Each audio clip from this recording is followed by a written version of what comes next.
Hello everyone, good morning. Today is 6th of October and welcome to the Hindu newspaper analysis discussion. So friends, in the video, we'll be discussing the entire newspaper along with the background as well as the way forward in the articles. Now, let's start with the discussion, but before that, I would like to tell you that you can download the explainer PDF from the Telegram channel. This explainer PDF contains the notes of all the articles that we are going to discuss. Link for the Telegram channel has been given in the description box in the YouTube. Moreover, you can visit the Telegram and there you can search Thinking Palette by Sahil. Fine. Now, before starting, let's see the overview of the entire newspaper so that we can understand that which articles are important in the today's newspaper. So, let's start with the overview. So, guys, the first page, first we find here that the Nobel Prize for the chemistry has been given. Meanwhile, the Nobel Prize in the physics has also been given yesterday. However, the day before yesterday. However, yesterday the Hindu was not published. So, we'll discuss both the Nobel Prizes in physics as well as chemistry. Then we'll listen to Kashmiri is not Pakistan, says Shah, then other political articles, etc. have been given. Not important for your examination. So, we'll simply be skipping and moving on. In the regional section, these advertisements, etc. Have been given. No need to go into that particular thing. Okay, so guys, directly we'll be reaching to the editorial page. Till the editorial page in regional section, much of articles have not been there. Moreover, you might be having some different regional sections. So in regional sections, the regional politics, crime related things, advertisement, tenders, all these kind of things they usually come. Now, basically, gubernatorial procrastination is unreasonable. Very good article talking about the powers of the governor and how far these powers are justified. So, good article we'll see with respect to exam. Then calamity prone urban India's worrying storyline. So in the aftermath of Bengaluru floods that have come, so article proposes that what should be the way forward and how to deal with the urban flooding phenomena that have become rampant. We'll see this entire article. Then moving on, neutrality abstention. So recently the Indian Prime Minister had a telephonic call with the with the Ukrainian President Zelensky. Now this is basically we discussed with the Ukrainian President the evacuation of the students when the Russian-Ukraine war started. But after a very long gap, now the Indian Prime Minister has talked with the Ukrainian President. Up till now we were negotiating a lot frequently with the Russia but not with the Ukraine. So that particular telephonic call have been discussed. However, I am telling you one particular thing that over the past few days we find that India's posture is little bit changing, because earlier we have not taken any stand on the Russia-Ukraine war that was going on. Then in the SCO summit, Prime Minister of India conveyed to Putin that now a lot of time has passed since this war is going on and the war should stop now. And now we have contacted with the Ukraine. So India's posture is little bit changing, where we are going in this line that war must come to an end now. However, this telephonic call and all the details about that thing will not, you don't need to go too much into the detail, because by the time your exam will come, the war, the situation that's going on is going to change a lot. Then moving on, after that, exhuming new light. So this article talks about the Nobel Prize in medicine that was given. We'll discuss this entire article.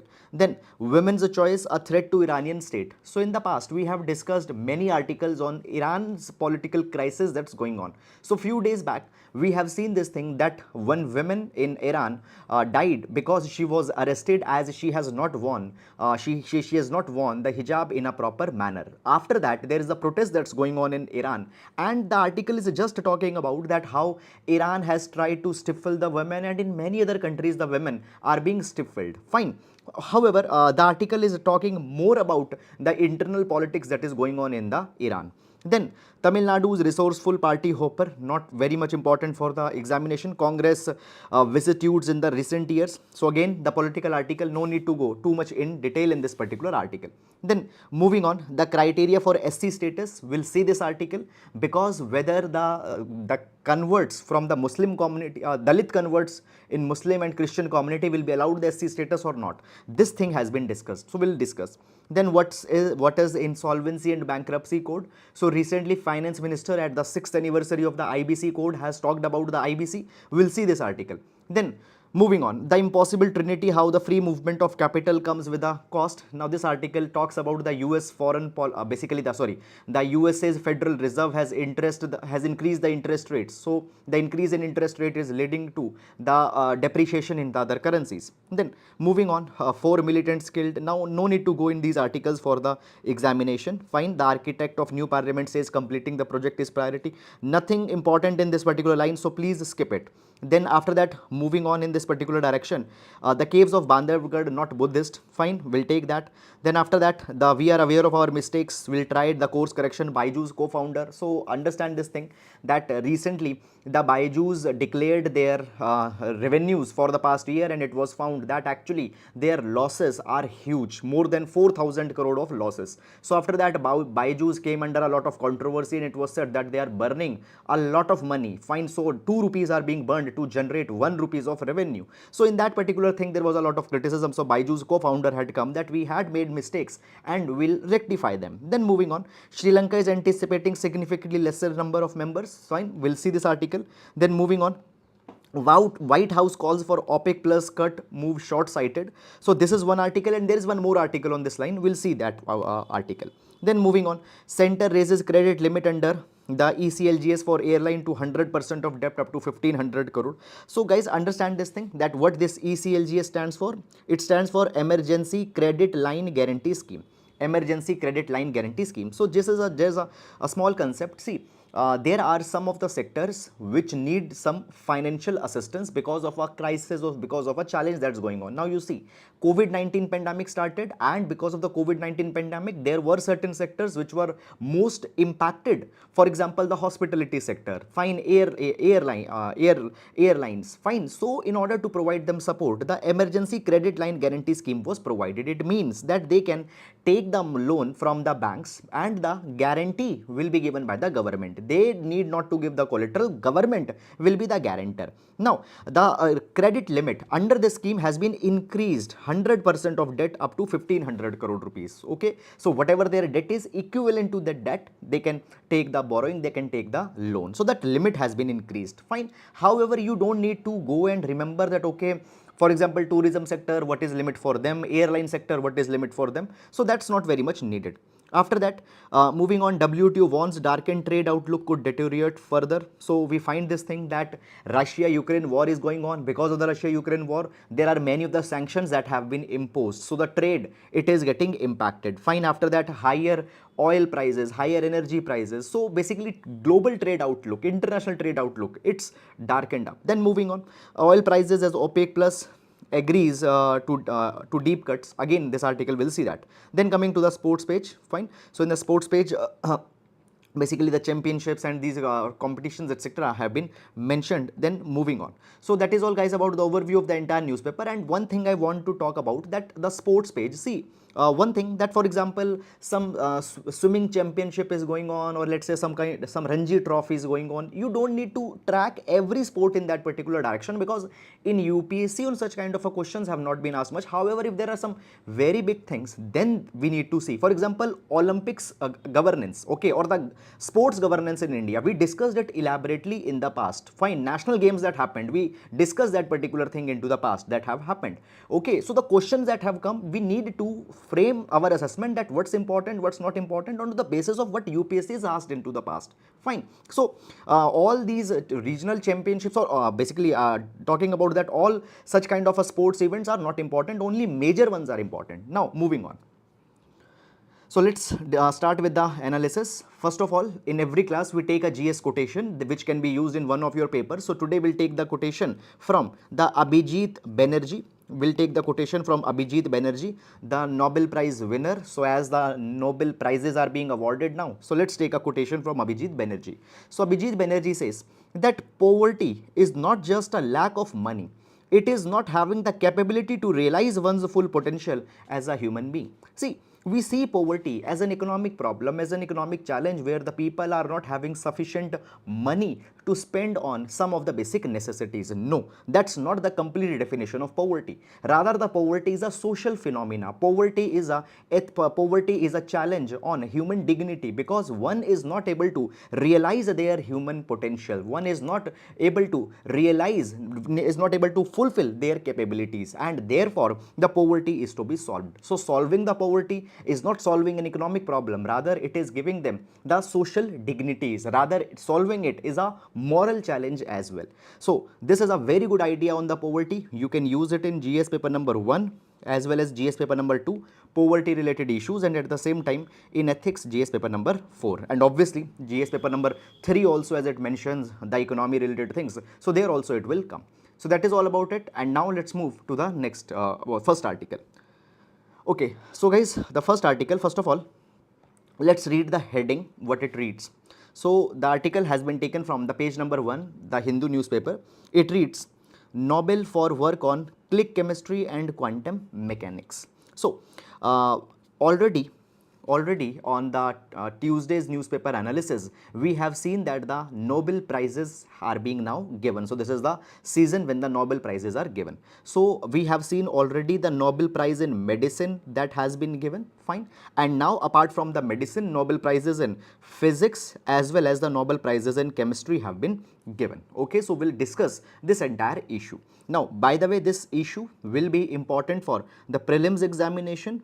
It will be important for the prelims examination, the science and technology, and even in GS paper number 3, science and technology innovation, this article will be important. And not only I'll be telling you the names of the scientists that okay, they won, rather we'll see that why they won, what is the importance of their contribution. That also is something that we are going to see, because in UPSC the critical dimensions are more important. Fine. Now moving on.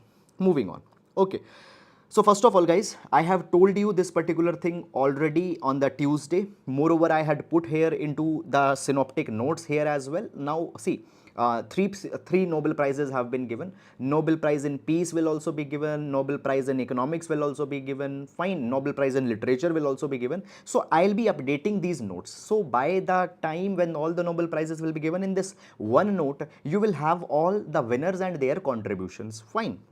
So first of all, some of the basic things if we see.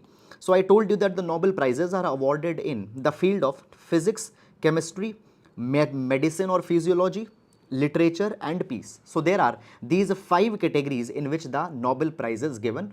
Now understand this particular thing, that after 1968, the Sveriges Riksbank, that is the Sweden's central bank, provided that one more Nobel Prize category should be added, that is the Nobel Prize in Economic Sciences. So now we got the 6 Nobel Prizes. So originally the 5 Nobel Prizes were instituted. One is physics, second is chemistry, third is medicine, fourth is literature, and fifth is peace. And now the 6th one is in economic sciences, that was instituted after 1968. Clear? Now, the Nobel Prizes are given in the remembrance of the Alfred Nobel, who was a Swedish chemist, engineer, industrialist, and was the inventor of the dynamite. If you remember on Tuesday, I told you a story also that why the Alfred Nobel decided to institute the Nobel Prizes. That story that I discussed can be used in ethics as well as an anecdote and even in your essays. Fine.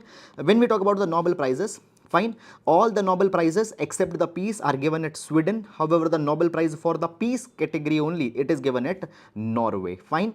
Then here is the list of the individuals who have been given Nobel Prize, and they have the relation, the connect with India. Okay, so here we have the list. Okay, so you can just follow this particular list. You can pause the video and you can directly or download the synoptic notes. Okay, so up till now we have seen that the basically the Nobel Prize for the medicine has been given. Okay, so we have already discussed the Nobel Prize for the medicine into the Tuesday's newspaper analysis. If you have not watched, you can watch it. Moreover, in today's editorial also, this development will discuss separately. Now coming to the Nobel Prize on physics that has been given. Now, first of all, who have been given the Nobel Prize? So Nobel Prize have been for the physics is shared between 3 scientists, that is number one is Alan Aspect, second is John F. Clauser, and the third is Anton Zellinger. One thing I want to tell you here, Guys, when we talk about the Nobel Prize can be shared within maximum 3 scientists or 3 people, not more than 3. So maximum people that can share one Nobel Prize, it's 3. Okay. Now, let's discuss that why the Nobel Prize in physics have been given. Okay. So guys, see this thing, that when we talk about the physics, physics is the observance of the physical phenomena that we have around us. In fact, the Aristotle, the Greek philosopher, wrote 2 books. One is Physica, other was Metaphysica. Physica dealt with all the physical phenomena that we can observe around us, and that Physica became the precursor of the sciences. So now when we talk about the physics, understand this thing, that we can have the macroscopic observation of the world. We can have, just a minute, we can have macroscopic observation of the physical concepts, and we can have the microscopic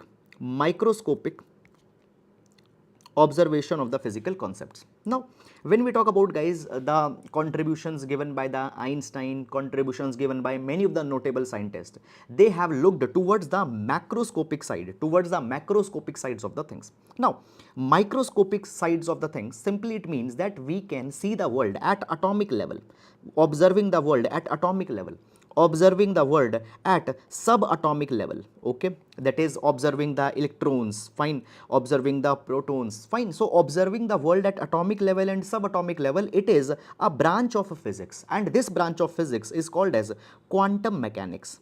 It is called as quantum mechanics. Now, why I am telling you this particular thing? Because this year the Nobel Prize in physics have been given to certain of the quantum physicists, or into the quantum mechanics the Nobel Prize have been given. Okay, so again I'll explain you just in 3-4 seconds that quantum mechanics, it is a branch of physics which observes the atomic and subatomic particles. Is it clear or not? Now, coming to this particular point, that the how or where the physics Nobel Prize have been given. Fine. So, just formally we'll read the definition. Quantum mechanics is a fundamental theory in physics that provides a description of the physical properties of nature at the scale of atoms and subatomic particles. Fine. Now, basically in 20th century, the quantum mechanics have become more popular because it was found that at subatomic levels, there are certain particles which portray entirely different kind of properties. Now, understand that when we talk about the traditional physics focused more on macroscopic things, The focus on subatomic particles was not there. Now, with the coming of quantum mechanics, the focus on subatomic particles have increased. Now, guys, understand, basically the quantum theories or the quantum mechanics, many times it went against the established standards. For example, Einstein has provided this particular thing, that nothing can travel faster than the speed of light. Okay, that was something that was provided. Now, it has been provided that, actually, just a minute, it has been provided that the quantum mechanics, when we observe the behavior of tiny subatomic particles, fine, it is not consistent with the classical Newtonian law of physics. For example, guys, I'll give you some example. Number one, it has been said that one particle can exist simultaneously at multiple locations, and this phenomena was called as a superposition. So it was provided that basically some of the particles they can exist at multiple locations. Okay, and this is the superposition. Now, once you find one particular element, when you find one particular particle, the particles at the other locations will simply cease to exist. Now, how to find their locations? Now, that finding their location was based on some of the probabilistic calculations. Fine, there was no fixed formula that if one particle is existing at multiple locations, how to find those multiple locations, that thing was not very much clear. It was based on a lot of probability. There was one more phenomena in quantum mechanics, that is entanglement. Now, what is entanglement? In entanglement, it is provided that sometimes, just a minute, it's provided that tiny particles, fine, if they have interacted with each other at some stage or in the past, if two particles have interacted towards each other, then they are tied in a relationship, and that relationship is called as an entanglement. It says that if now see, in the past they have interacted with each other, they got entangled. Now if these two particles are placed, just a minute, if these two particles are placed at a very huge distance, if there is one kind of an if basically it has been said that if any one behavior will be produced into the one, it will create a kind of a reaction in the other particle also. Now it doesn't matter that what is their distance, even if they are spread light years away, then also if there is any action made in one particle, the behavior or the reaction will be seen in another particle. Now this particular thing became little bit problematic. Why it became little bit problematic? Because guys, understand this thing, that Einstein had a problem with this particular idea of entanglement. What was his idea? He provided his special theory of relativity provided that nothing can travel faster than the speed of light. Nothing can travel faster than the speed of light. Now you see that if there is any action being done in one particular particle, and if there is a counter reaction in another particle, how this particular signal traveled. Now you see that obviously it might have traveled by kind of a medium or any kind of a thing, but you see this thing that actually there is instantaneous reaction that is happening. Instantaneous reaction. What about that? They are situated 100 million light year away. If they are situated 100 million light year away, how instantaneously any action created reaction in that? According to Einstein, nothing can travel faster than the speed of light. So this thing is not possible. But quantum mechanics or the quantum physicists said that no, it is possible. Now understand that Einstein provided this particular thing, that actually there is something missing into the quantum theory, and the quantum theory is not yet complete, because reaction is there, but how that reaction is happening. Now in between there was one more physicist that came, that was the John Bell.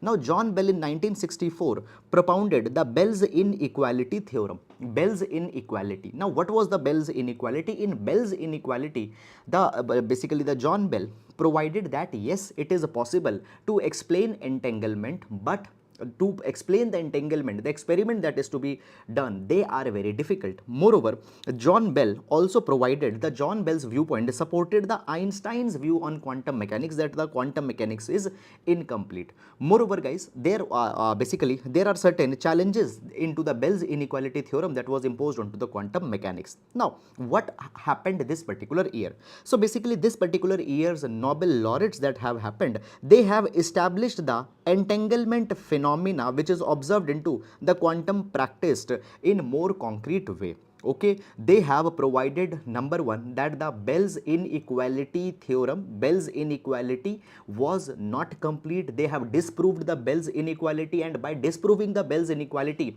the quantum mechanics, the entanglement, how to define the quantum entanglement, they have given very concrete answers in this particular thing. Now you see that when we talk about the quantum entanglement particularly, it has a lot of application in computing, particularly into the hack-free communications. Now you see this particular thing, that suppose you are communicating one information from one point to the another point. Now when your information is in transit, at this point of a time the information can be hacked. Fine. Now if we basically go into the line of quantum computing, in the quantum computing what can happen, the communication can be transmitted more securely without any fear of hacking. So therefore it has a lot of potential in that particular line, quantum computing. Is it clear or not? Now guys, understand one particular thing, just so this is the contribution that they have done. They have given the concrete answers with respect to the quantum entanglement. Okay, so therefore they have been given the Nobel Prize in physics. Okay, just in a brief, in a nutshell, I'll tell you what has actually happened. So basically quantum mechanics deals with the particles at subatomic level.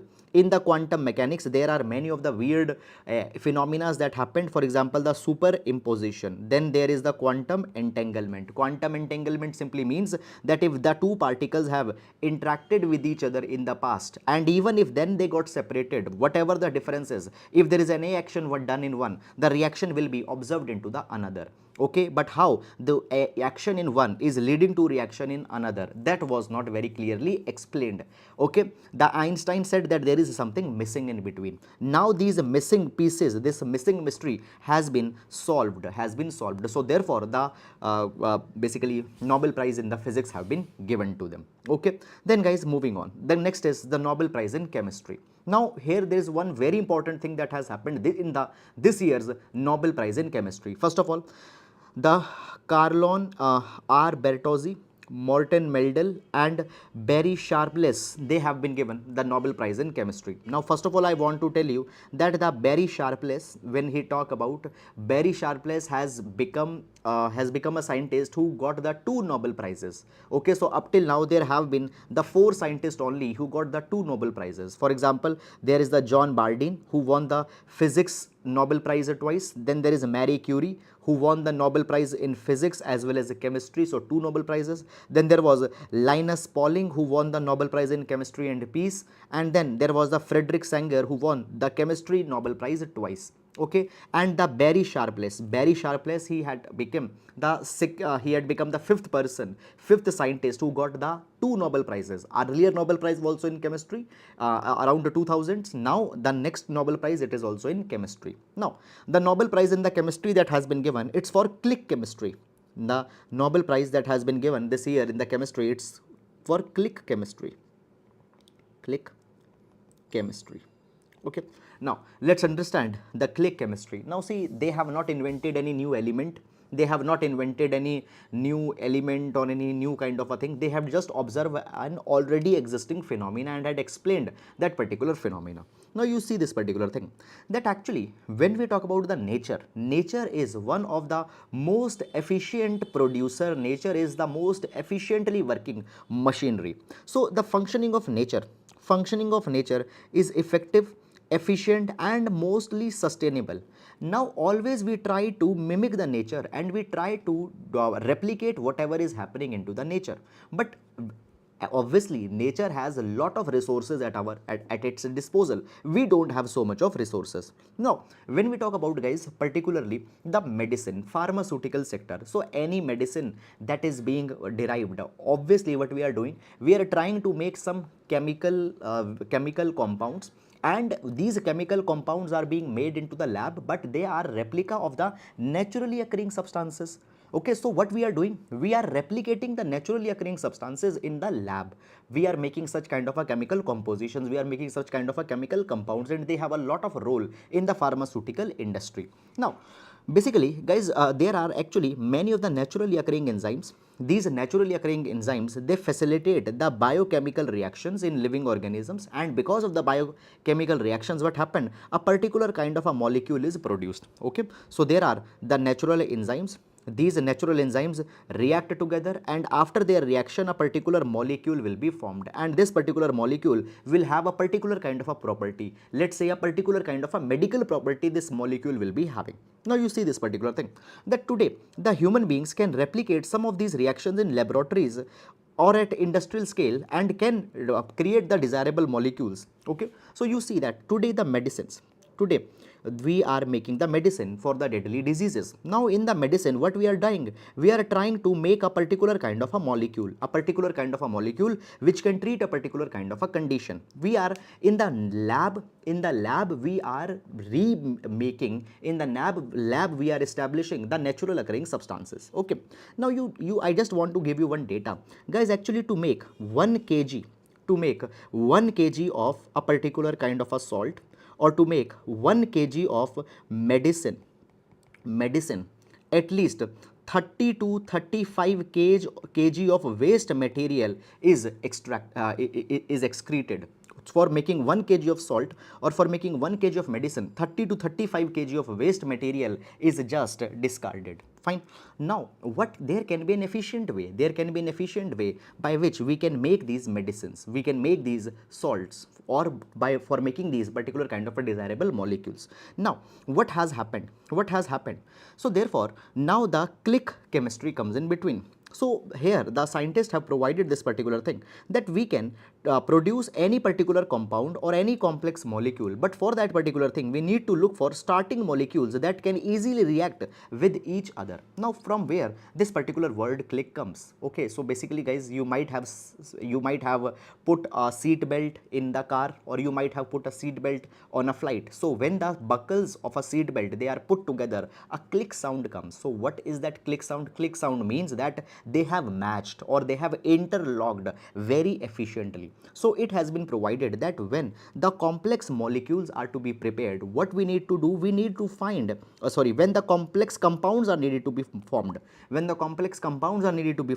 we need to find the molecules that can snap with each other, that can click with each other. So if we are able to find these simple molecules which can fit effectively with each other, the compound that is to be made, it can be made more efficiently. There will be less and less number of wastage. Okay, so again I'll read this with you, and then I'll explain it. So the idea is very simple. First of all, let me erase it.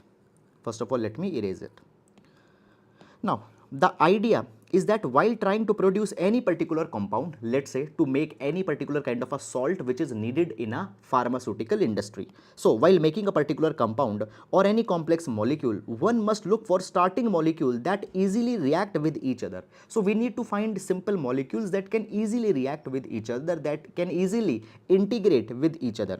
So it has been said that, in other words, look for molecules that easily fit into each other or click with each other. It makes the resultant chemical reaction more efficient. There will be less and less wastage, there will be the less and less cost, the process will be simple, the process will be sustainable in the long run. So this is the click chemistry model that they have invented. So I told you in very start that they have not invented any new salt, they have not invented any new medication, any new drug. They had just observed a phenomena as how to do the existing things more efficiently. This is something that they have explained. Is it clear or not? So the two Nobel Prizes, that is in the physics. So physics Nobel Prize is for quantum mechanics. In the quantum mechanics, what they have done, they have explained the phenomena of quantum entanglement, and by that particular thing, quantum computing, quantum communication will become more efficient. Just a minute. So by this particular thing, quantum computing and quantum communication will become more efficient. And in the chemistry, what has happened, they have explained the click chemistry. That is, find the simple molecules that can fit with each other, and by that particular thing, resulting chemical reaction, chemical processes will be more sustainable, will be more effective. Okay, so guys, see, this can be the most simple yet holistic and comprehensive explanation of the Nobel Prizes that have been given. Now you understand this thing, that in GS paper number 3 or the prelims examination, the questions on such kind of lines can be asked, but see, everybody doesn't has a science background. There are many of the students who might be having humanities background, or who might be having the humanities commerce background. Fine. So therefore the UPSC, when it asks the question, largely the questions are something which don't need too much of a technical scientific understanding. Okay, so up till now the questions that have been asked into the prelims examination as well as the mains examination are like in this particular manner only. So you don't need to go beyond what has been provided to you. So simply you can download this entire synoptic notes from the editorial the Telegram channel, and beyond that you don't need to go. Okay, so I hope that you have understood it. Okay, so the students who are not having science background, they might be finding it little bit, I think a little bit complication if it's there. Just you can rewind and you can watch it again also. Now moving to the next one, the criteria for the SC status. Okay, now this article will see with respect to GS paper number 2, social justice actions. Okay, now within the social justice, there are the affirmative actions. Fine, under which we'll see that. Now, one thing I want to tell you guys here very clearly, that actually, see, whenever we talk about the democracy, democracy wants to ensure that every person gets their due, they get justice, they should get equal opportunities. Now sometimes, in order to provide everybody equal opportunities, some of the communities are to be given head start, some of the communities are given some push okay, and that push we give by affirmative action.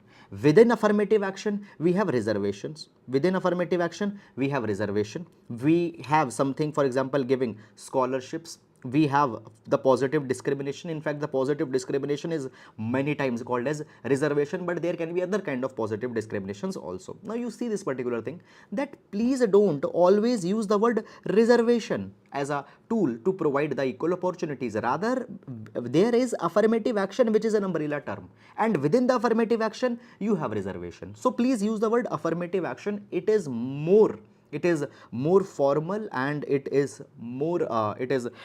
will be more good than using the word reservation. Now coming to this particular article, so first of all I'll tell you that what has happened, what's the context, and after understanding the context we'll go in this article. So basically there is the question that has been raised again and again. Okay, first of all, you might be knowing this thing, that because of the caste discrimination, first of all because of the caste hierarchy. Now as the caste hierarchy is there are certain castes which have been believed to be the upper caste, and then there are certain castes which are believed to be the lower caste. Now actually the lower caste people, many of them, they are treated as untouchables. They are treated that they have some pollution attached with them, and as they have some pollution attached with them, these people should not be touched. So untouchability comes into the caste system. Now when the untouchability comes, okay, when the untouchability comes, what happened in the past? The people have been discriminated, they have not been allowed to take education, and a lot of atrocities have been committed onto the untouchable people. Now post independence, and even before the independence also, particularly after 1936, in limited capacity the reservations have been given. The reservation have been given to the lower caste people who have been treated as untouchables. Is it clear or not? So that has happened.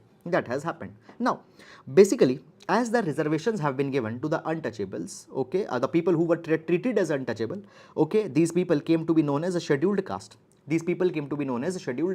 So scheduled caste people, they are being given reservations. Now the phenomena of the untouchability existed majorly in the Hindu religion. The phenomena of untouchability existed majorly into the Hindu religion. So therefore, the people who were given the scheduled caste status, they were particularly belonging to the Hindu community.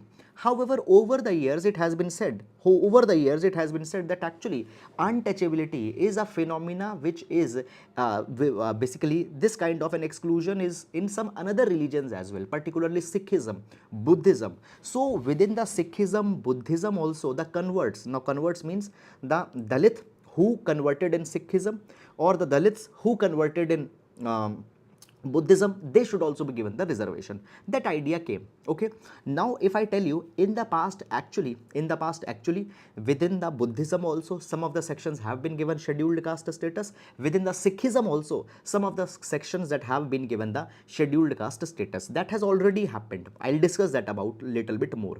But now the question comes that what about the Christians and Muslims? So within the Christians and Muslims also there are certain communities, certain people who got converted, and they should be given the scheduled caste status. Now in this particular thing, the Supreme Court has asked the answer from the Union government that do you want that within the Christian and the Muslims also the scheduled caste status should be given?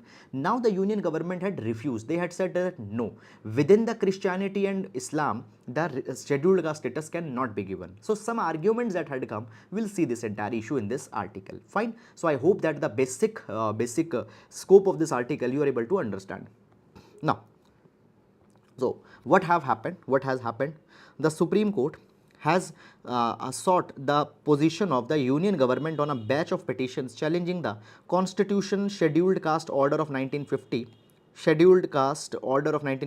which allows only member of Hindu, Sikh and Buddhist religion to be recognized as SCs. So if a question comes in prelims, the SC community, it is recognized in how many religion? It is recognized right now in 3 religion: Hinduism, Sikhism and in Buddhism. Hinduism, Sikhism and Buddhism. Now how and when it happened? So actually Originally, the Constitution Order of 1950 provided the SC status only to the scheduled caste within the Hindu community. Is it clear or not? Why it provided? To address the social disability which came out because of the practice of untouchability. Okay, but this order got amended two times. Once this order got amended in 1956, and in 1956, the Dalit who had converted to Sikhism, okay, they were included. The Dalit who had converted to Sikhism, they got converted, and they were given that, okay, even now they will be given the scheduled caste status. And then in the next happened in 1990. Then the next happened in 1990 when the Dalit who had converted to Buddhism, they got included. Okay, so once happened in 1956 and the second happened in 1990, 1996, 1995, 1956 Sikh and 1990 Buddhist. Now, why this particular thing happened? This thing happened because of certain of the recommendations that were given by the high powered committees. Okay, for example, there was the Kaka Kelkar Commission in 1955 that came, and the Kaka Kelkar Commission recommended that the Sikhs should be included, and the second was the high powered panel on minorities scheduled caste and scheduled tribe that came in 1983. And on the basis of this particular second commission, then the Buddhist the scheduled caste who converted in Buddhism, they got included. So this is the status as of now. Now, what happened after that? There are the communities, particularly the Muslim communities and the Christian communities.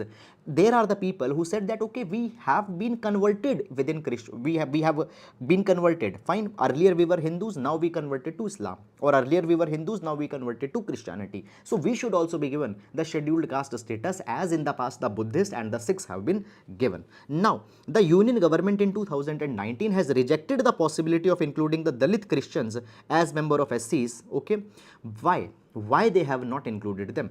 So the government has given the reference of the 1936 imperial order. Now in the 1936, an imperial order was brought by the Britishers, and in that particular imperial order they said this particular thing, that the Christians, Indian Christians, will not be included into the depressed classes. So government says that, okay, we are following just that 1936 order, because clearly was said that Christians will not come in depressed classes. So today we cannot give the Christians the status of scheduled caste, so we will not allow that thing. Now in the past, the Registrar General of India, by the way, the Registrar General of India comes under the Ministry of Home Affairs. Okay, Ministry of Home. So the Registrar General of India had basically said that no, the Muslim communities as well as the Christian community should not be given the SC status. Moreover, they have even opposed the idea in the past of Buddhist community also, then when they were given the SC scheduled caste status. Now what is the Registrar General of India's reasoning? So Registrar General of India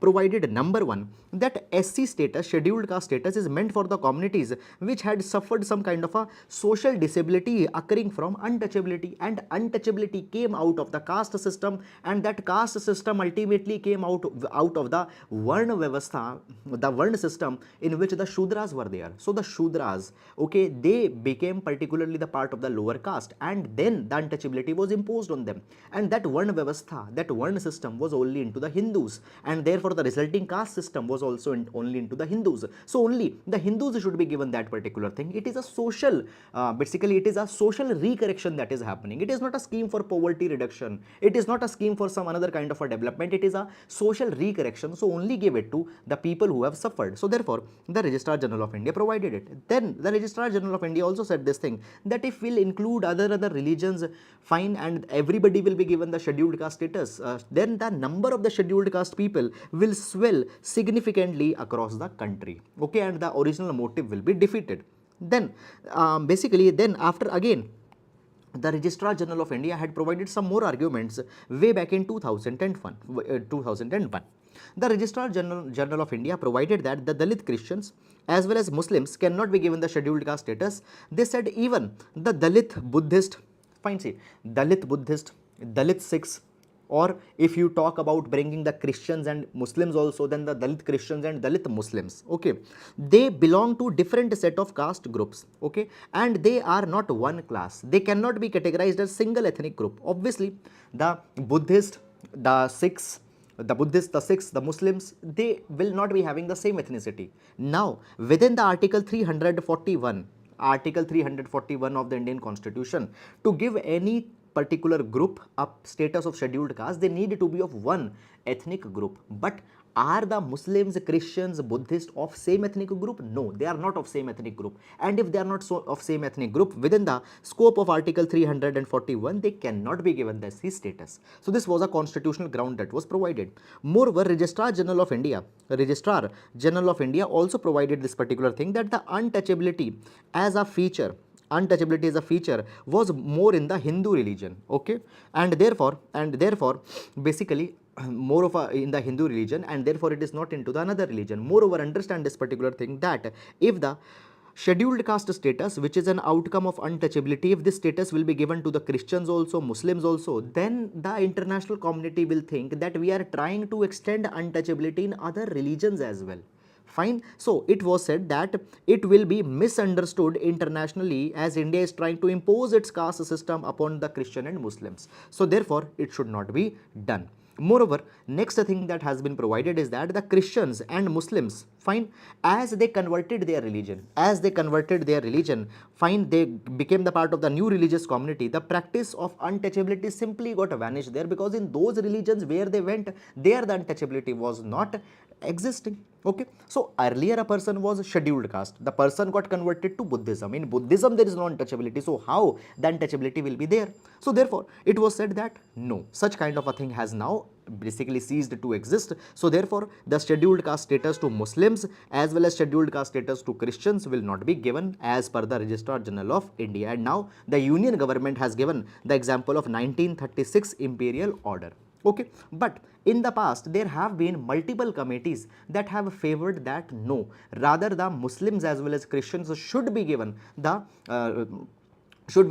status of the scheduled caste. What are these commissions, guys? Please note them down in your notebook in the social issues GS paper number 1. Such kind of things can be important. First, Backward Class Commission report in 1953.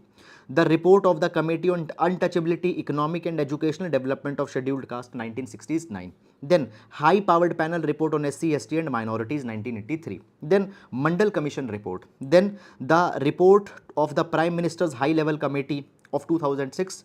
Then 2008 study conducted by National Commission for Minorities, and then the Rangnath Mishra Commission report. Fine. So as per all these particular committee, now the name of the committee that I have mentioned here, fine. So as per all these particular committees, they have said that you should give the scheduled caste status to the Muslims as well as Christians, because even in those communities the untouchability has existed. What is their basic logic? Their basic logic is very simple.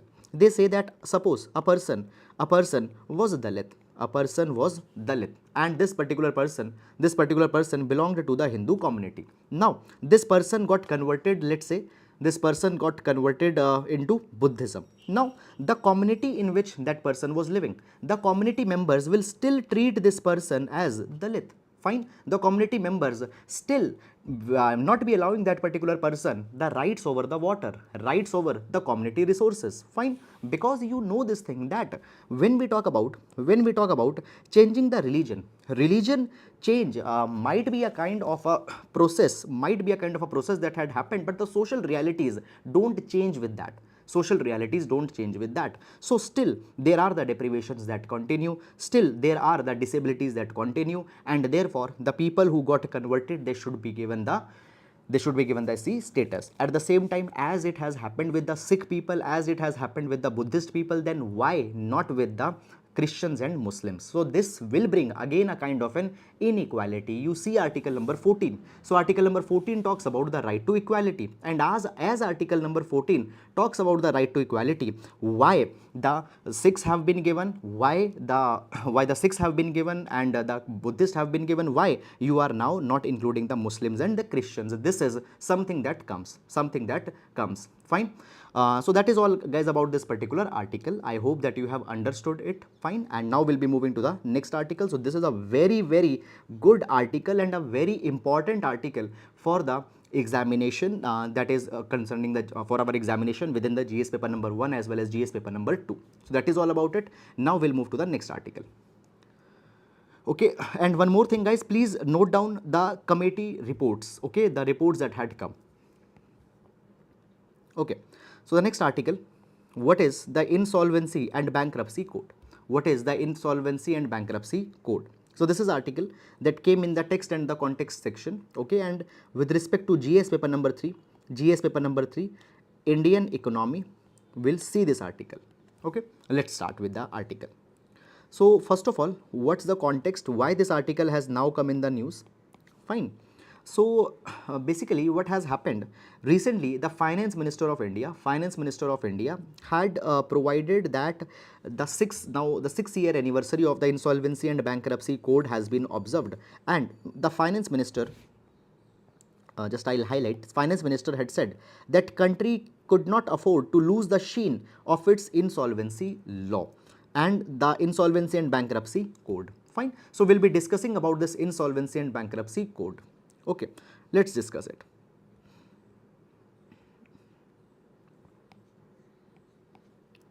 First of all, guys, suppose there is a kind of a corporate, let's say XYZ corporate. There is a company called as the XYZ corporate. Now this particular corporate, it is not financially viable.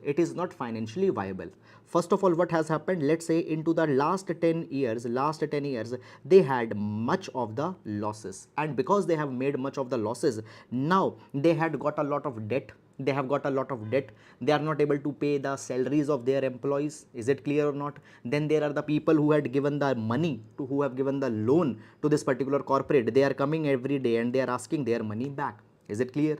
So this is a situation when a corporate is about to become insolvent. Now basically in India, when we talk about the insolvency as a process, traditionally has been very long. Okay, simply shutting a business is not a very easy thing in India. Okay, actually how it happens in the Western countries. In a Western countries, for example, if a company becomes sick and it is not financially viable, then either that particular company's resolution will happen, or that particular company's liquidation will happen. Now what is resolution? Resolution means that there will be some government entities who will try to change the ownership of this particular company so that this company again becomes viable, again become profitable. They can change their management, they can bring another kind of a changes with respect to the strategic planning in that company or such kind of a thing. So resolution means revival of that particular same company. If revival is not possible, then the liquidation will go. What is liquidation? In liquidation, this company's asset will be sold, this company's land will be sold, machinery will be sold, whatever the inventory it has been left, the properties, it will be sold, and the money will be paid to the people who had given the loan or the employees who have not been paid the salary. So the resolution or the liquidation happens. Now this particular process needs to be done in a very swift kind of a manner, because if you take lot of time, then what will happen? A lot of productive assets have simply been blocked. For example, land, capital, labor, machinery. Land, capital, labor, machinery. Now this particular land is not being put to the most productive use. The capital, the money that has been struck, okay, that capital is not for the most productive usage. In the same way, the labor, okay, the people are still employees, they are not getting the salary, they are not able to go to some other place also. Here also they are not getting the money, they are not being used. That labor is struck, machinery is struck. So therefore, if we want to make sure that our economy works at full capacity, such sick firms need to be resolved. Either their resolution should happen or their liquidation should happen. Now in India, this process was very tardy before the Insolvency Bankruptcy Code that came. Okay. Now in order to make the process swift, the IBC, that is the Insolvency Bankruptcy Code, came. Now, so therefore, just you can see this thing, Insolvency and Bankruptcy Code of 2016. Why it came? Number one, it came to speed up the resolution of stressed assets in the country. Fine. Now, whom it will be applicable? It is applicable to the individuals. Suppose an individual had is about to go bankrupt, individuals, partnership firms, LLPs, corporates, everybody will be applicable under this insolvency and bankruptcy code. Okay, so guys, actually there is a time limit, that is the 180 days time limit. Then after 180 days, a 90-day extension can be given. So originally within 270 days the insolvency resolution is to be done. Okay, so there is a fast track process. Now who is the adjudicating authority? National Company Law Tribunal will be for the corporate, and the debt recovery tribunal will be for the individual and the partnership firm. Okay, so the NCLT, National Company Law Tribunal, for corporates, NCLT will be for the corporates, and debt resolution tribunal, DRTs, will be for the individuals and partnership firms. Now in this insolvency and bankruptcy code, basically there was one more body that was also created, that was IBBI, that is Insolvency and Bankruptcy Board of India. This Insolvency and Bankruptcy Board of India will be the regulator for the entire insolvency and bankruptcy process. IBC codes regulation, insolvency and bankruptcy regulation. Moreover, the professionals, okay, which professionals, I'll tell you about that in a minute. So the insolvency professionals, their conduct, fine, all things will be regulated by the IBBI that was created within the IBC of 2000, Insolvency and Bankruptcy Code of 2016. Okay, now you see this particular thing, that at 2016, fine, India's non-performing assets, okay, India's non-performing assets were increasing. The debt defaults were piling. The loan recovery mechanisms were performing badly. So in order to make sure that our loan recovery mechanisms do better, the NPA numbers come down. So the insolvency and bankruptcy code was introduced so that the corporate distress can be resolved. Now when we talk about the insolvency and bankruptcy code, it has only two outcomes, only two things are there which are focused. Number one is resolution, and number two is liquidation. Now what is the resolution? Okay, what is the resolution? Resolution simply means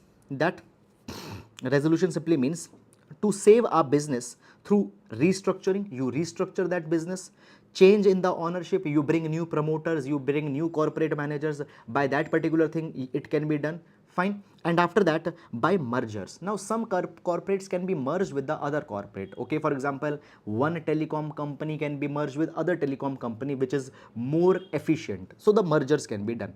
The second objective was liquidation. Now what is liquidation?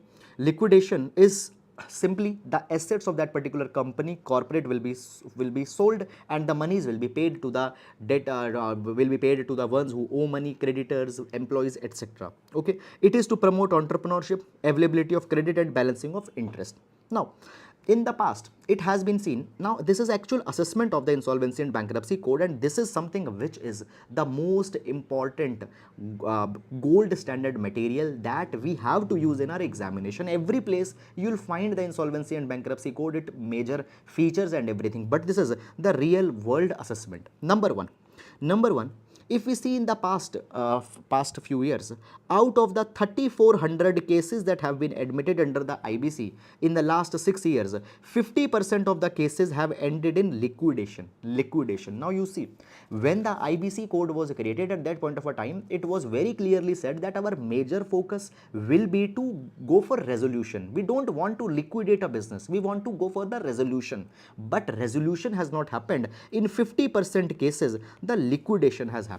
And up till now, only 14% cases could find a proper resolution. Other cases, they have not been solved up till now. Okay, so resolution number have been very much less. After that, I told you this particular thing, that originally when the IBC came, there was a time bound manner in which the cases were to be solved, that is 180 days, and then the 90-day extension, that is 270 days.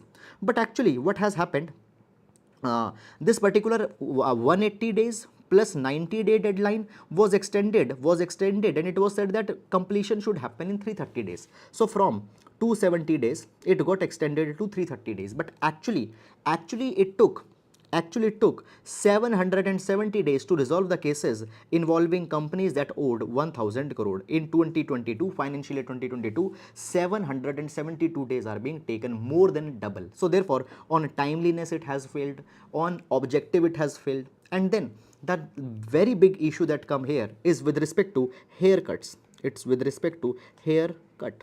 Now, what is a haircut? Haircut simply means, suppose there is a corporate, and then there was a lender. Okay. Now the let's say lender is a bank. Now this bank has given 1000 crore rupees loan, 1000 crore rupees loan to this corporate. Now when will liquidate this firm, will sell the assets of this particular firm, there might be the possibility that, suppose if the loan is 1000 crore rupees, the recovery might not be 1000 crore rupee, recovery might be something less. So if there is a less recovery, then a haircut will be given. It means not their 100% pays dues will be given back, they might be given 90% dues, they might be given 80% dues, okay, something like that. So a haircut will be given. Now this haircut is a very big problem in IBC. It has been provided. Now you see this thing, the debt foregone. So a parliamentary standing committee, the Parliamentary Standing Committee on Finance, it has pointed that in 2021, when the 5 years of IBC happened, creditors on an average had to bear an 80% haircut in more than 70% of the cases. 80% of the haircut in more than 70% of the cases. It means that if they have given 100 crore rupees, 80% of the haircut was taken, the money was foregone. Okay, and that's happened in not only few cases but in 70% cases. So 80% haircut, that is revenues are being foregone. It is very big. Fine. So therefore the lenders are not very much encouraged to approach the to approach under the Insolvency and Bankruptcy Code. So this is something that has happened. Now therefore the Parliamentary Standing Committee has also suggested that the time that is being taken for the insolvency application, it is needed to be reduced. Within the 30 days after filing, the insolvency request should be entertained and the work should be started on that. Work should be started on that. So this is one of the way in which the insolvency code can be made more effective. However, if we see the real world assessment, up till now it has not been able to fulfill the objective for which it was designed, for which it was created. So that's all about this entire article, guys. I hope you have understood it, and now we'll move to the next article. Assuming new light. Now this article talks about the Nobel Prize in Medicine that has been given just a few days back. If you remember, we have discussed this entire article on the Tuesday newspaper analysis as well. Okay, now the article provides this thing that this year's Nobel Prize have been given to the Svante Pääbo, who is a Swedish geneticist, okay, and he is right now based in Germany. He have been given the Nobel Prize in Medicine. Now first of all, question comes that why he have been given the Nobel Prize in Medicine. First of all, this is very important development that has happened. I told you today in the start that a Nobel Prize can be shared between maximum of 3 people, and since 2016 we have seen that almost all the Nobel Prizes that have been given, they have been shared between the scientists. But number one, this year in the medicine, Svante Pääbo has been given the Nobel Prize in Medicine, and he is the lone winner, okay, and this is something which has not happened since 2016. So after now this year's Nobel Prize are important, interestingly unique. Number one, we got basically the Sharpless, okay, the Sharpless who got the second Nobel Prize in chemistry, and then we got Svante Pääbo who get the lone Nobel Prize in medicine. So this is something unique. Now what was the contribution of Svante Pääbo? So Svante Pääbo has identified the way to extract the clean DNA. He had identified the way to extract the clean DNA from the fossils. Okay, so basically he had formed the DNA trail of the Neanderthals. Now first of all, who are the Neanderthals? So basically when we talk about we the humans, we are Homo sapiens.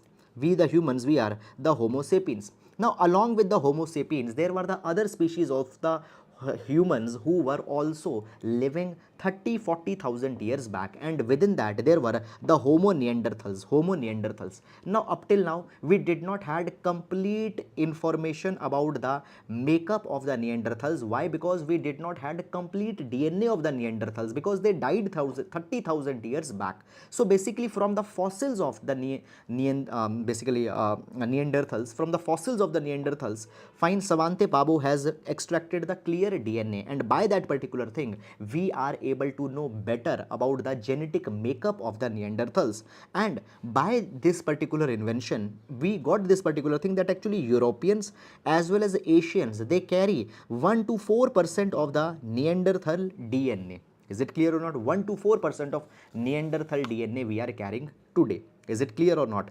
Because the Svante Pabo told this thing also, that the Neanderthals and the Homo sapiens, fine, they have interacted with each other, and at occasions they might have interbred also. So by that 1 to 4% of DNA today we are carrying. Now this is something very important, because understand this thing, that as the Europeans and Asians are sharing 1 to 4% of the same DNA, there might be the same propensity to disease and adaptability to the conditions. Okay, so the same disease might impact the Europeans as well as Asians. Fine, this is something that has happened. Moreover, the Svante Pabo and his colleagues, they have also published the first entire Neanderthal genome sequence in 2010. Entire genome sequence they have also provided. Now when we talk about the human genome project, listen this thing, that actually the human genome project got published in 2013.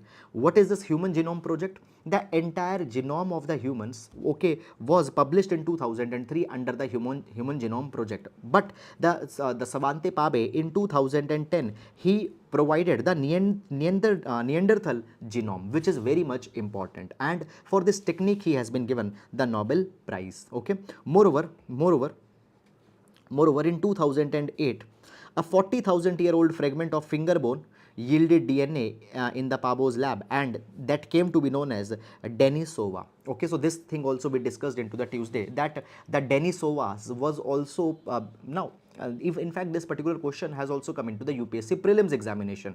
What the question was this, that recently the remnant of Denisova was found. What is this? Whether this is a human being, whether this is a human species or some other species. So Denisova, it was a human species that was existing 40,000 years back. We did not had any information about the Denisova, that they were the cousins of the humans. But the Denisova's basically DNA was also decoded by the Pabos, and for this particular thing he has been given the Nobel Prize in the medicine. So this is the entire article that has talked about the contribution into the field of medicine. Fine, so that is all about this article, and now we'll move to the next article. Calamity prone urban India's worrying storyline. Now this article talks about the problems of urbanization. It talks about problems of urbanization, and therefore the article will be important in GS paper number 1. Particularly the phenomena of urban flooding is being discussed in this article. Fine, so we'll see this entire article, and see, this is going to be a very important topic in your mains examination. There is a possibility that a full length answer can come on this particular topic, the topic of urban flooding. Fine, why? Because if you see this thing, Bangalore have seen the deadly urban floods in 2022, just a couple of weeks back, and the similar kind of urban flooding events have happened in other metropolitan cities as well. For example,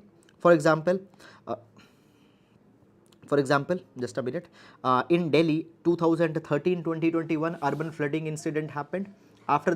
After that there is the Mumbai urban flooding incident 2005 and 2017. Then it happened in Chennai 2015-2021. Then in Hyderabad in 2020 the urban flooding happened. Fine. So when these urban floodings are happening, there are many of the people who suffer. Life, property get impacted. Is it clear? Today when we talk about the urban centers, they are the centers of growth, they are the engines of growth. According to Niti Aayog,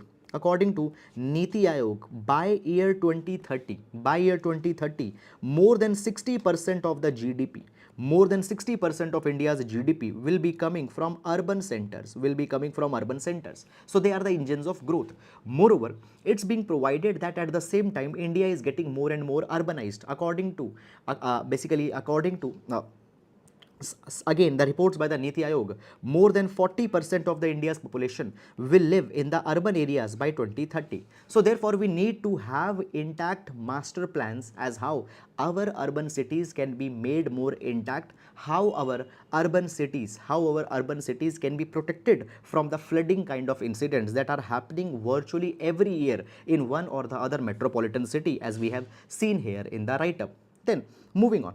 First of all, when we talk about these urban flooding incidents, they have a lot of economic, there are a lot of economic repercussions of these. For example, the Mumbai had a 14,000 crore rupee loss between 2005 to 2015. Now, how the economic losses are happening? You see this thing.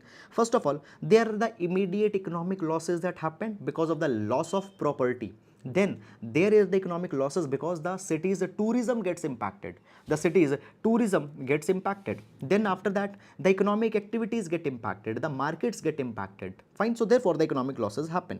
Chennai had an estimated loss of 15,000 crore rupees in 2015 urban flooding incident. Fine. Moreover, when we talk about it, poor people get impacted more.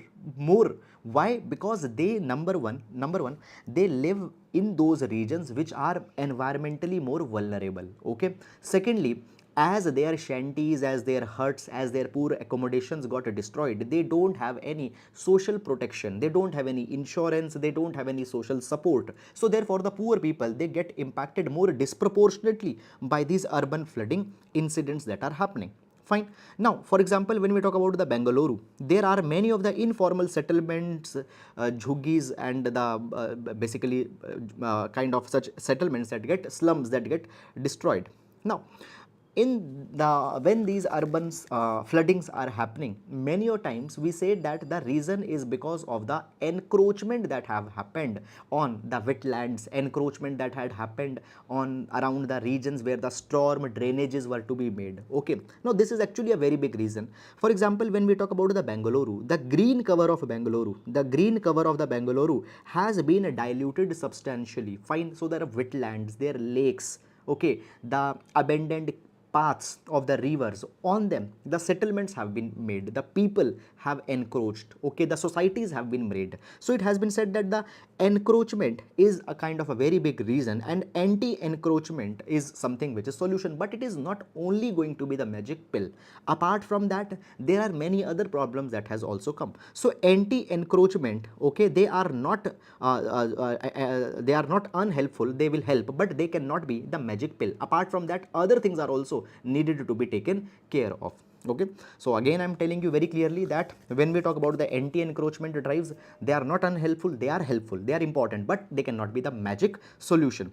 Number one, what we need, there is a lack of climate consciousness in the planning process. Climate consciousness, for example, according to the basically according to the sixth assessment report by the IPCC, it has been said that before 2040, 1.5 degrees Celsius temperature rise will happen, and because of that particular thing, the coastal cities will face a kind of a problem. Now, India has a 7,500 kilometer coastline, and many of the important economic centers of India are on the coast. You take the example of Mumbai, for example. You take the example of Mumbai, you take the example of Chennai, you take the example of Visakhapatnam. So many such cities are onto our coast. So as the sea level will rise, how these cities will cope up with that? So there is no climate conscious planning. Just a minute, I'll bring it down. So there is no climate conscious planning. After that, there is a climate mitigation measures also not there. Fine. Urban sprawls are increasing. Okay, so the cities, they are just extending madly in all the directions. So urban sprawls around the cities are increasing because of the more and more people that are coming towards the urban cities, and we don't have any solution to deal with this kind of a thing. Now, right now 65% of the urban settlements, they don't have a master plan. Okay, they don't have a master plan. And even if they have the master plan, the inputs of the cities themselves are not being taken up. According to the Niti Aayog's report that was published in 2021, there is a lack of capacity and bandwidth into the state government to undertake this exercise of creating the master plan. Okay, so states don't have that expertise, they don't have the resource to make a master plan for every city. Okay, and at the same time the city governments are just being reduced to stakeholder without much authority. Now you see, if you want to make a master plan for a city, that city's inputs is also to be taken, that okay, what type of problems you face, what type of solutions you think will be more viable. So they are being given just as a stakeholder, and their authority is not being recognized. Okay, then after that, next it has been provided that some city administrations have developed drainage and flood mitigation plans, okay, but they don't have statutory backing such as a master plan. For example, the city of Bengaluru prepared a drainage master plan, but this drainage master plan will not have any statutory backing. In that particular case, nobody will implement it. If there is any kind of a lapse, there is no problem. Engineers will not be hold accountable if there is any kind of a lapse. Why? Because there is a no statutory backing onto the drainage plans of the cities. Okay, now the same thing happened in the case of Bengaluru. Okay, so the Bengaluru's drainage lines, okay, as per 2015 master plan, they vary very significantly from the drains that have been mapped by the municipality. So master plans drainage is something different, and actual drainages, they are something very much different, and nobody is looking on that particular thing. After that, there is one very big problem, that is in almost all the metropolitan cities including the Delhi. For example in Bengaluru, the maintaining these, just a minute, I'll use the blue color pen. So in the Bengaluru, for example, maintaining the drainages, it is the responsibility that is split between 12 agencies and 12 departments in the cities. When one work is being given to 12 agencies, what will happen? There will be the overlap. Everybody will just evade their responsibility. Everybody will say that, okay, this is not our work, this is that other department's work. Other department will say that this is yet another department's works. So everybody will evade their responsibility. So therefore, that is a problem that's happening. Now, it's being said that number one, the cities don't have much power of making their own master plan. Secondly, if there are the plans, they don't have the statutory backing. Then next thing that has been provided, that basically public participation in making the master plan, or public participation in designing the city infrastructure is not taken. Expert driven initiatives are not taken. And because of that particular thing, many number of times the city's growth become unsustainable. So therefore, a way forward has been suggested in this article. Now the number one, it's being provided that all the cities, they need to have a comprehensive climate action plan. They need to have a comprehensive climate action plan, so that when the temperature rise will happen, when the basically more rainfall incidents then when will happen, cloud burst for example, cyclones for example, if will come in the future, we should be able to deal with that. So comprehensive climate action plan needs to be brought. After that, institutionalization of a process, okay, institutionalization of process needs to be there. You see this thing, that climate conscious plan, integrate that climate conscious plan with the master plan. Integrate the climate conscious plan with the master plan, and this particular master plan needs to be given a kind of a statutory backing. Okay, and also bring the public participation in the process, that people should give the input more what they want in master plan, how the drainages and all these kind of things can be improved. So this is something that is needed. After that, we need to have an environmental protection agency. Okay, so environmental protection agency will proactively be taking the steps on pollution. They will be taking the steps that encroachment on wetland should not happen, trees are not being indiscriminately, they should not be cut down, and all those kind of things. Fine. So an environmental protection agency needs to be there. Finally, it's being provided that if unless we address India's urban planning issues on a priority, the uncontrolled urban sprawl will lead to next calamity always. So we need to also control the unsustainable growth of the cities. How to control the unsustainable growth of the cities? Make the counter magnet cities. Counter magnet cities are the big cities which will divert the population that is increasing in the main urban city. For example, I'll give you one example. You have Delhi. So if you see the population density in Delhi, it's huge. But if we see, then there is Gurugram on one side, Faridabad on one side, and then Noida is on one side. So Noida, Gurugram and Faridabad are the three counter magnet cities which are trying to divert the population from Delhi to these centers. Okay, so this is one kind of a strategy that we need to make sure that the concentration of population in these cities should also be reduced. So that is all about this article. Fine. Now we'll move to the next article. Okay, so guys, the articles as we discussed, so we put all the points from the newspaper also, and some points also we try to provide you from other sources. For example, this example of counter magnet cities, this was discussed into the Niti Aayog's action plan that was released. Okay, now gubernatorial procrastination is unreasonable. So this particular article is a very important article for GS paper number 2, as it's discussing about the role of governor. As it's discussing about the role of governor, very important article. Let's discuss it now. So the article talks about the powers of the governor. Now in GS paper number 2, issues related to governor, polity, it will be important. Fine. Now recently what have happened, the state of Kerala and the Kerala state's confrontation with the governor, it has repeatedly come in the news, and by that thing the role of governor vis-a-vis the role of the state legislative assembly, which is an elected body, it has become, it has come in the question, it has come in the news a lot. Now when we talk about the role of governor, governor plays a very important role in the Indian constitution, and in the states, governor is the body which give an assent to the bill. If a bill will not be given the assent by the governor, then that particular bill cannot become an act. So therefore governor's assent is most important part of the entire law making. So therefore it's the governor is very important. Recently what has happened, thus basically the Kerala and the Tamil Nadu government, they has passed certain of the laws and the governor has not given the assent. For example the Tamil Nadu, so Tamil Nadu basically passed the bill against the NEET, that is the National Eligibility Cum Entrance Test. So basically the NEET test was brought for the examinations into the medical education, but the Tamil Nadu government were not happy with the NEET, and against the NEET they brought a bill, and as the assembly into the Tamil Nadu passed the NEET bill, as the assembly into the Tamil Nadu passed the NEET bill, the bill was referred to the governor. Governor what it did? Governor forwarded the bill. Governor forwarded this particular bill to the President of India after a lot of delay. Okay. Then the next example is of the Kerala. So what happened? The governor of the Kerala, okay, he provided that he would not give the assent to the Lokayukta Amendment Bill and the Kerala University Amendment Bill. So two of the examples, Tamil Nadu government referred the bill to the president, forwarded the bill to the president, and the Kerala government provided that the assent will not be given, the assent will be withheld. So this is something after which there was the confrontation between the governor and the chief minister that happened. Now the question comes here is that such actions by the governor throws the legislative program of the government out of the gear. Now you see this thing.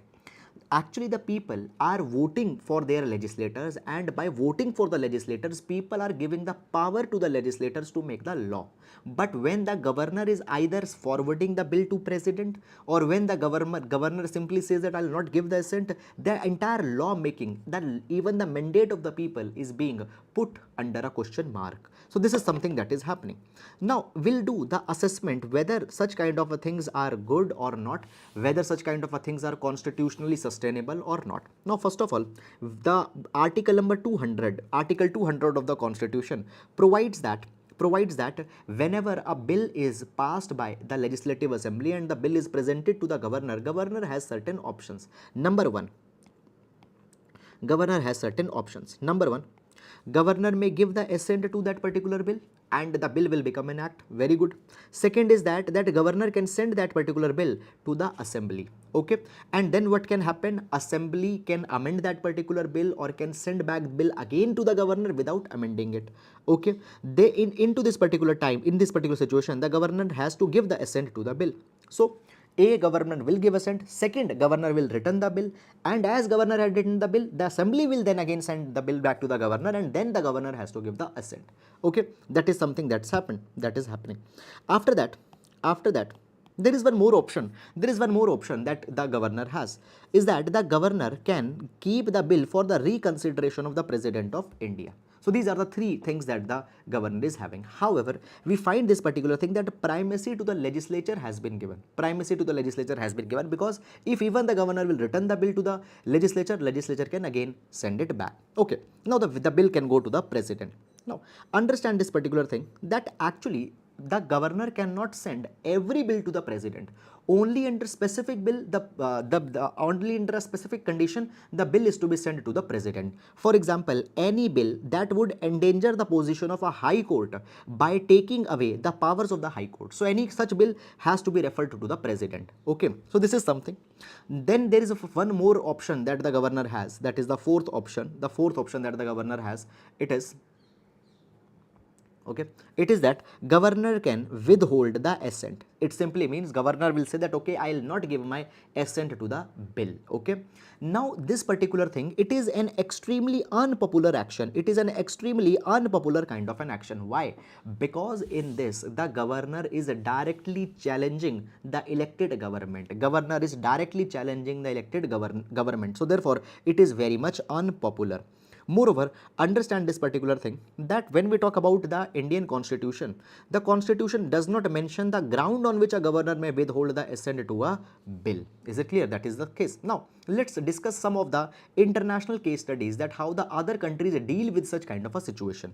So, we have the example of UK. Now, in the UK, the royal assent of the bill is necessary. Okay, so basically the crown in the UK needs to give the assent to the bill if the bill has to be passed. Okay, so that is the constitutional monarchy that they have installed. But this is a dead letter. Dead letter means that never the monarch has given, basically the monarch doesn't withholds the assent. In most of the time it gives the assent. So this is a dead letter that is there. Then after that, in the United States, the president is empowered by the constitution that president can refuse the assent of a bill and can return the bill. But after that, if the bill is again passed by the house with the 2/3 of the majority, then the president cannot do anything. The president has to give the assent. So even into the USA, the house has been given more power. In the UK also, the monarch has been given the power that they can withhold the assent, but that is a dead letter that is not used.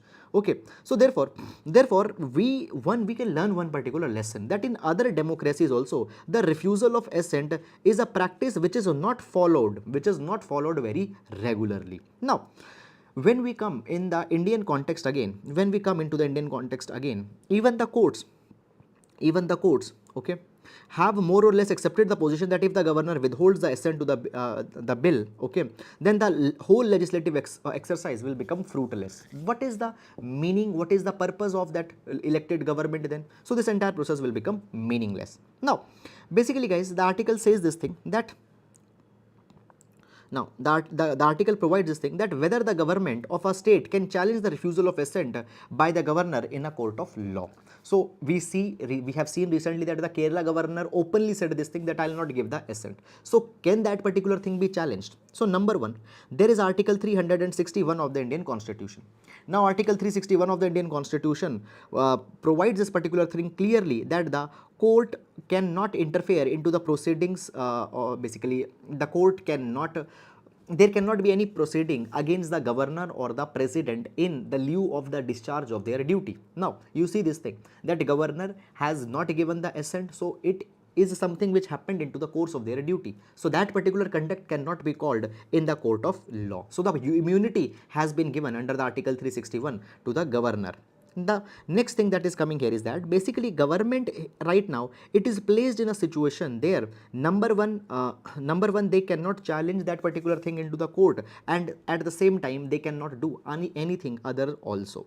Now, the courts in India have provided that okay, the governor can withhold the assent, but the governor at the same time has to provide the reasons for such kind of a refusal, that why you have given the refusal. And if the grounds of refusal are malified, if the grounds of refusal are not properly justified, then that particular refusal can be struck down as unconstitutional.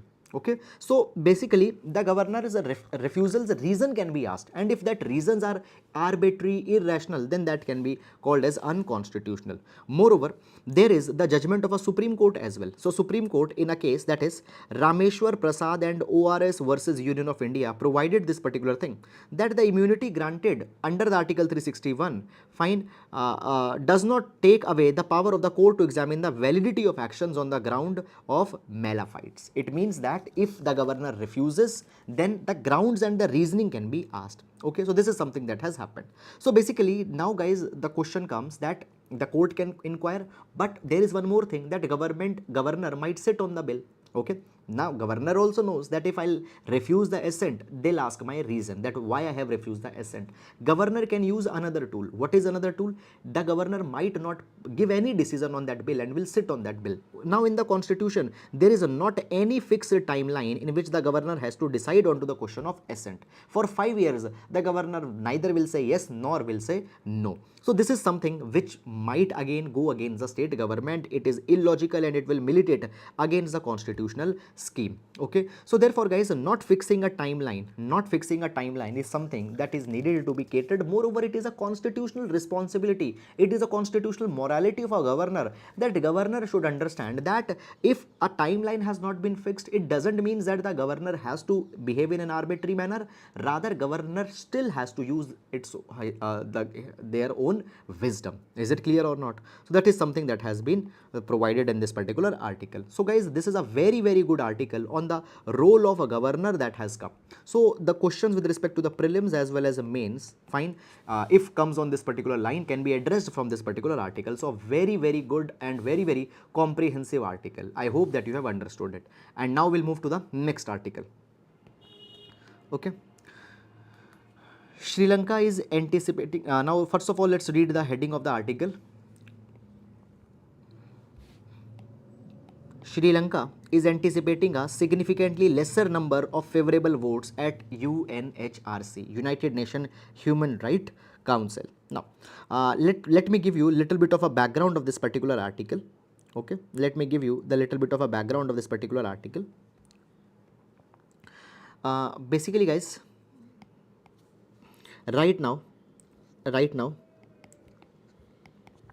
the 55th session of the UNHRC, that is the United Nations Human Rights Council, is going on. United Nations Human Rights Council's 55th session is going on. Okay, now when we talk about the United Nations Human Rights Council, there are the 47 members into the United Nations Human Rights Council, and India is also one of the member. And the United Nations Human Rights Council deals with the matters where the states had might violated the human rights. Are you getting it or not? Crimes that basically crimes against the humanity, they have been done by some of the states. Okay, so the Human Rights Council's 55th session is going on, and in this particular session, the vote will be resolution. A resolution will be floated against the Sri Lanka. Why this resolution will be floated against the Sri Lanka? So little bit of a background in this particular direction I want to tell you here. So this background and the value addition I had provided you in your notes, you can just download it. Okay, so guys, when we talk about Sri Lanka, okay, there is a little bit history behind this. So the Sri Lanka got the independence from the Britishers in 1948. Okay, and after the Sri Lanka got independence from the Britishers, the new government of the Sri Lanka, they brought many laws that discriminated against the Tamil people that were living in Sri Lanka. Now you see, after 1815, many of the Tamilian people were brought in Sri Lanka by the Britishers to work on the plantations that were there in Sri Lanka. So at the time of Sri Lankan independence in 1948, there were the Tamilians who were living, and then there were the Sinhalese who were living. Now the Sinhalese, they followed the Buddhism. So Sinhalese and Tamils, they were living, and a lot of discrimination against the Tamils were given. They were treated as second grade citizens. Their land rights were not properly recognized, and because of those discriminations, many of the outfits emerged in the Sri Lanka which were not happy with the way Sri Lankan government was behaving, and out of these particular organization, one organization, that is LITTE, Liberation Tigers of Tamil Alum, was formed in 1976 by Prabhakaran, and the intention of the LITTE was to acquire the homeland for the Tamilian people in the Sri Lanka into the north and the eastern part of the island. So in the north and the eastern Sri Lanka, a separate territory for the Tamilian is to be acquired. Fine. Now basically many of the violent confrontations between the LITTE and the Sri Lankan government also started. Now as this particular thing is going on, basically guys, there was the Indo-Sri Lanka Accords, or the Rajiv Jayawardene Accord was signed.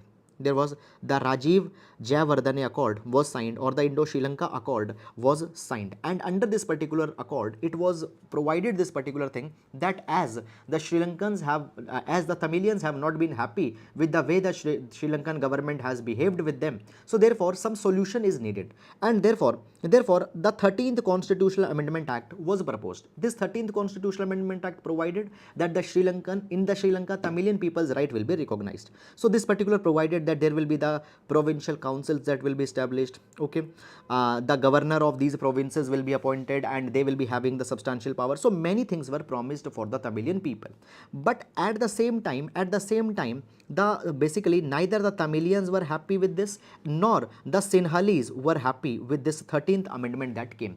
Sinhalese thought that a lot more has been given to the Tamilians, and Tamilians they said that this is a very cosmetic kind of a change that has been given. Substantial power has not been given. So even the 13th Constitutional Amendment Act that came as a part of the Indo-Sri Lanka Accord, fine, it was not very much, it was not very keenly taken. But then what happened?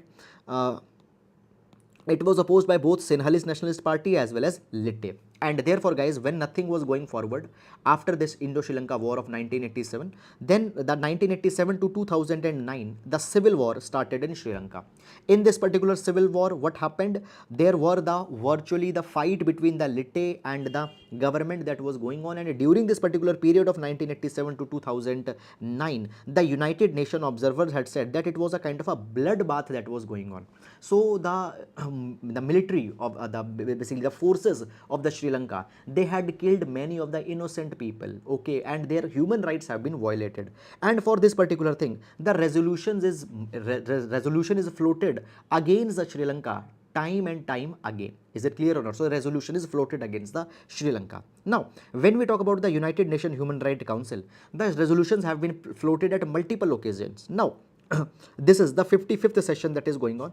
Today is Thursday, and again the resolution will be floated against the Sri Lanka. The resolution will be floated against the Sri Lanka. Okay, and there it is needed to be seen that how India is going to vote. Now, when we talk about the India's vote against the Sri Lanka, just a minute.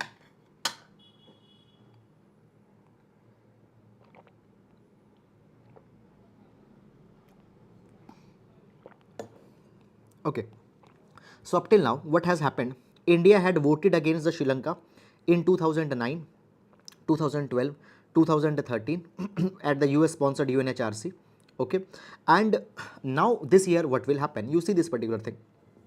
Basically, in the UNHRC, resolution will be floated. Okay, in this particular resolution, the countries number 1 can vote in favor of resolution.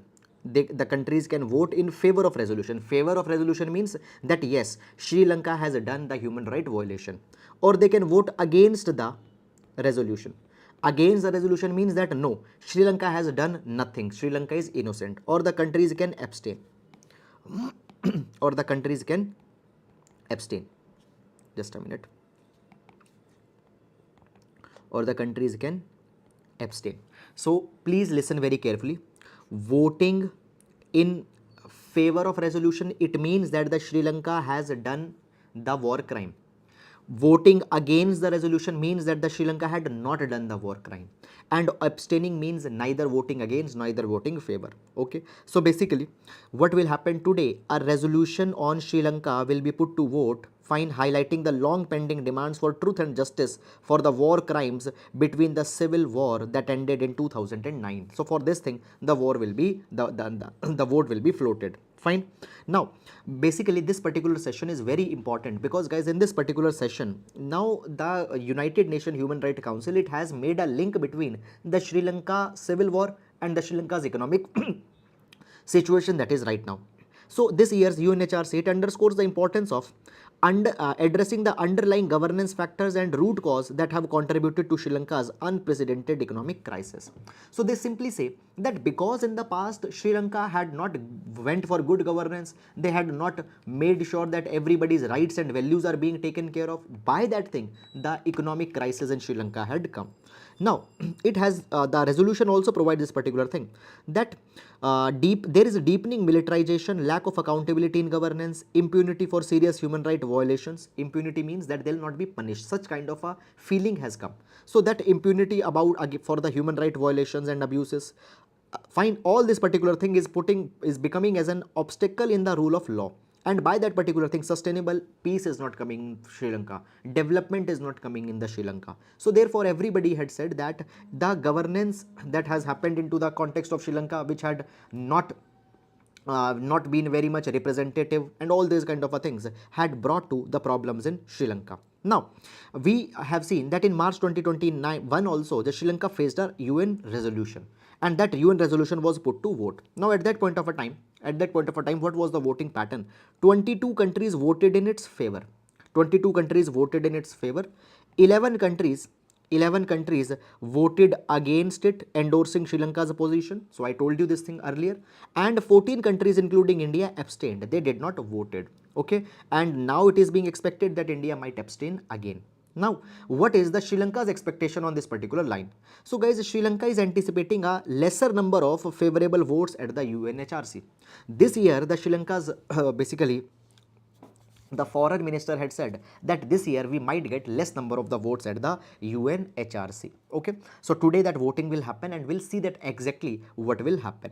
Now the Sri Lanka had justified their position also. They have said that actually in the past we have taken some good steps. For example, we have repealed the in the past what we have done, we have repealed the anti-terrorism law. Okay, we have brought the constitutional amendment to strengthen the parliamentary mechanism. Military lands, 94% of military lands that were taken by the military during the civil war, they have been redistributed back. So we have done that particular thing, and this thing should also be accounted. Okay, so this is guys the entire issue that is going on, and this is a very big issue in the India-Sri Lanka relations. So that's all, and now we'll move to the next article. Okay. Oil rises as OPEC Plus agrees to deep cuts. US opposes move, wants lower prices. So guys, with respect to the state of the world issues, okay, you need to just briefly see this particular article. Now, first of all, guys, when we talk about OPEC, OPEC stands for Organization of Petroleum Exporting Countries. Okay, and when we talk about OPEC, who are the OPEC members? So you can see the name of the OPEC members: Algeria, Angola, Equatorial Guinea, Gabon, Iran, Iraq, Kuwait, Libya, Nigeria, Congo, Saudi Arabia, UAE and Venezuela. These are the OPEC countries. Now, the OPEC countries are those countries which control the major oil production, and it behaves like a cartel. It means that they talk with each other and they decide that how much oil is to be produced so that a particular price of the oil can be maintained in the world. Is it clear or not? So the OPEC behaves as a cartel and they are the major oil exporting countries. Now, apart from the OPEC, there is also another organization, that is OPEC Plus. So along with these countries, OPEC Plus includes Azerbaijan, Bahrain, Brunei, Kazakhstan, Malaysia, Mexico, Oman, Philippines. I'll talk about Philippines also, Russia, Sudan and South Sudan. Now guys, see, some of the organizations at some points Philippines is believed to be the part of OPEC Plus, sometimes not. Is it clear or not? So basically at many countries recognize it as a part of OPEC Plus, some doesn't recognizes it. Okay, so these are all the countries in the OPEC and OPEC Plus. OPEC Plus will include these one as well as these countries. So in total we will have the 13 plus 10 or 13 plus 11. 11th is the Philippines. So these are the OPEC Plus countries. Now what has happened? Recently the OPEC Plus members, they have agreed to its deepest cut to output since the 2020 COVID-19 pandemic. So what have happened? The OPEC Plus countries had said that will reduce the oil output, will go for a deep cut in the oil output. Now why? Because they say this particular thing, that the oil prices, they have been little bit lower. Okay, now you see this particular thing, that when we talk about the oil prices were around $120 per barrel around 3 months back. Okay, so oil prices were around $120 per barrel 3 months back. Now they are around $90 per barrel. Okay, so the OPEC says that, okay, there is a decline into the oil price that had happened from $120 to $90. So now there is a basic law of economy. If you reduce the supply, then the price will go up. So they want to reduce the supply so that price goes up. But the USA is not happy with this thing.